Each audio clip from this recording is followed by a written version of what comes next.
ఇంటి వారి కొరకే ప్రార్థన చేస్తాయట. నోవాహు ఇంటి వారి కొరకేనా రక్షణ ఓడగట్టుకుంది. యాక్చువల్గా ఆయన ఇంటి వారి కొరకే ఓడగట్టుకున్నాడు. కానీ నోవాహు ఆలోచన అది కాదు. రక్షణ ఓడైతే కట్టాడు, ఇంటి బిడ్డలు లోబడ్డారు, సొంత గొర్రెలు లోబడ్డారు, బయట ఉన్న ప్రజలు లోబడ్డారా? లోబడలేదు. కానీ పక్షులు వచ్చాయి, జంతువులు వచ్చాయి. నా పట్టణ ప్రజలు రాలేదని నోవాహు ఏం విడిచాడమ్మా?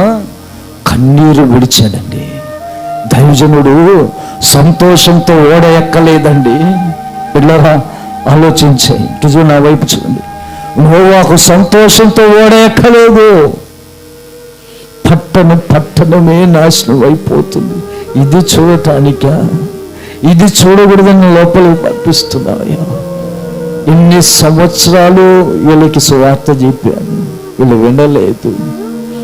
ఒక్కరైనా ఒక కుటుంబం అయినా ఓడలోకి వస్తుందని ఆశగా చివరి గడియ వరకు ఎదురు చూశాడండి. ఆ తలుపు దగ్గర నిలబడినప్పుడు కొంత సమయం దేవుడు ఇచ్చాడు నోవాహుకు.